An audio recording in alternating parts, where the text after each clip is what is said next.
So guys, we get asked all the time, how come you're like this? How come you do these things these ways? How come Soya Quilting is live so much? How come we are different? Additionally, giving you information on why we do the things the way that we do them. Some of them are logical, some of them are not. Some of them make sense, and some of them are just because. People have been asking for the video on why we're like this. They come into the store all the time and they're like, wow, why'd you do it this way? Today's your video. So number one, why did you open such a large quilt store? Well, let me show you. First, we try to stock lots of different things, and also, there's always room for improvement, as you can see here. Why is that empty? Couldn't tell you. I'll have to talk to the inventory about that. But we try to stock as much as we possibly can. Why is everything so open? Okay, that is a comment that we get often. All of our spacing, you have 4-foot spacing everywhere throughout the store. So no matter where we walk, there's at least 4 foot of spacing. The reason being for this is, just being all honest with everyone, it's impossible to walk down most quilt stores' aisles. Let me show you. Let's go to an aisle. Average sized person in an aisle, and one person on this side of the aisle. Both people can shop conveniently. Lots of times we're dealing with older generations. Lots of times we have scooters, wheelchairs, or walkers. We try to think about that. We need enough space that someone can easily pass on both sides. If you weave in and out of this quilt store as you're walking around, you will find that it's very easy to walk half a mile in here because there are so many different aisles, so many different square footage that you can walk in and out of. So that's the real reason. Let's go to the next thing.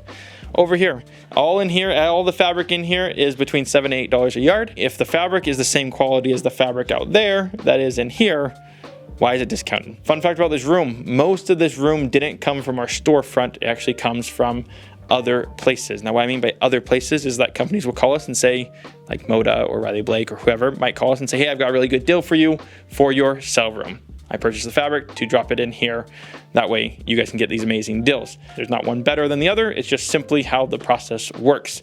But every now and then we do have to take stuff from the sell floor and put it in here and stock this place up. We always try to keep the stock high in our sell room. Next thing that we're going on to, I'm gonna be completely honest. This has no logical explanation why we got into Funky Friends, other than I walked up to the booth of the lady who sells Funky Friends, and I said, I want those. And we bought them.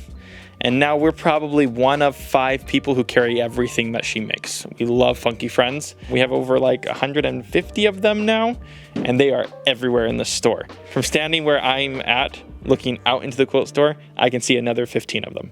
They are everywhere in here. Why do we have so many Funky Friends? I like them. That's it. Next is, why do we have retreats? True question that people ask. When we have retreats locally, we have to shut down our classroom for about 3 weeks. People say, well, like, you're losing this money, like, no one can come in, yada, yada, yada. We're catering to an outside market. The reality is, guys, is that we love all of our quilters, whether you're local, online, etc. We want to support you in the best ways that we can. We do retreats. We do them twice a year. It is, what month are we in? So we do it in April and we do one in October every year. That's local. People fly in from all over the place. We'll have probably all 50 states here in the next couple of weeks. We love our quilters and we want them to come and experience Soya Quilting. The reason why we shut it all down is simply that. We want them to enjoy and love what we do. Not everyone can do that, so we just launched retreats online. People just ask, why are you doing that? We can't service everyone. We can only get 300 people into this building every single year from outside to do these big retreats. And now we're offering some online ones. That way it's a cheaper price point that everyone can participate in. And additionally, if you're homebound, it allows you to interact with us even more. On to the next one. So we're here with Brody now, and he's gonna give you another why does Soya. Oh. So guys, the question I get all the time is, why does Soya have so many team members that don't sew? The reason is because not every team member needs to know how to sew. We have fantastic team members that work in inventory, that work in product development, that work in all kinds of things that have nothing to do with the front counter people that know how to sew, that can help you with a project. We have plenty of people that know how to sew, but there's lots that their specialties are in other things. You don't want their specialty for your shipper to be sewing. Yeah. You want it to be in shipping. So moving on. Next, why do we go live so much on like YouTube and all the other things that we do, social medias and all that kind of stuff? The reality is it's the only way that we know how to connect to you guys in mass scale, right? Funny thing about it, like we actually enjoy what we do, and so like this is our craft. So we want to do more of that thing. We did things that we really did not like to do for a long period of time. It's not good for you.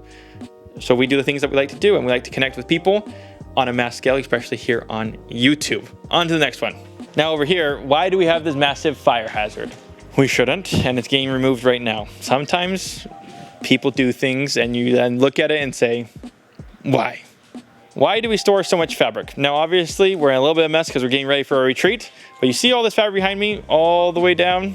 This isn't back stock, okay? This is what it takes for us to go live as much as we do, is this much fabric. This is actually not very much fabric. That cart right there just got finished kitting. It's got another maybe 3 days to get all the kits finished. That cart right there is also all things needed to be kitted. So all the way down here, all of this stuff is just what it takes to be able to do these live sales. We're not stashing, we're prepping for the next sale. Like this cart right there for the next sale. Over here, why do we have so much equipment? First of all, we use a lot of our equipment. T-shirt maker, vinyl printers, sticker machines, all those kind of cool machines, the cutters, the lasers, the 3D printers, the UV printers. I like equipment, okay? This is like a confession now. I think equipment makes everyone's jobs easier. I think it makes everyone's lives better. We are now able to do a whole section of products that we were never able to do before because of this equipment. The reality is, are we a little equipment heavy? Probably. I mean, I've got a 24-inch fabric cutter that I've only used like 5 times. Little excessive, but we love our equipment. It's not, I just like it. If I can find a tool that makes our job easier, that's great. Sometimes it takes 10 tools to get to that one tool that makes our job easier. I like equipment, so that's why. Next one is, why don't we stock whatever it may be? Why don't you stock more flannel? Why don't you stock more canvas? Why don't you stock apparel fabric? Why don't you start cashmere? The building's only so big, so we can only stock as much as we can. I feel like we do a pretty good job at stocking enough for everyone. 100% quilting cottons, batiks, we have some flannels, we got a ton of minky, and then additionally we have a product called Cherrywood. It's made here in the United States. We kind of pick and choose based off of what we've sold in the past. And additionally, Cherrywood, it's a friend of mine. There's a logical connection there for us to sell it. However, could we put something else in its place? Probably. However, we love the product. I love her. It stays. And my second to last one here is a lot of these things, like why is this here? Who did this? What did that? We just decided. We decided these things because we felt like it was the best thing for our customer base based off our experience. Now, with that being said, we have to change a lot of things all the time because we made mistakes. We make lots of mistakes. I love hearing people's opinions and the questions on why do you do this versus why do you do that? Because it actually makes me think. I didn't grow up in a quilt store. This is new to me and my whole family. And so everything we do is based off experience and based off guessing. So there's a lot of things why someone looks in and like, why did you do that? It's like, that's a good question, right? So why do we do a lot of these things? It's simply because we didn't know then and we're learning every single day. Last one here, we have one ultimate goal, which is that you guys enjoy what we're doing. There's a lot of shenanigans that happen around here. There's a lot of sibling type rival stuff on our channel.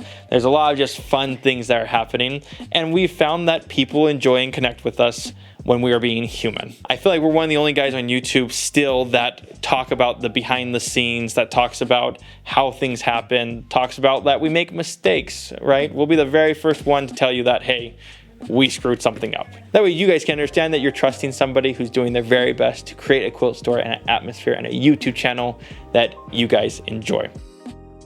And with that, guys, if you do enjoy these videos, we truly hope that you like, subscribe, and always share it with your friends. Also, down in the description below, ask your questions, give your suggestions. We always love hearing them. And if we can implement them and they make sense, we always try to. There's a lot of things that we're implementing now were suggestions from 8 years ago that we finally have the ability to implement. So we do listen and we appreciate each and every one of you. And with that, guys, thank you so much for watching. We appreciate each and every one of you, and we'll see you on the next one.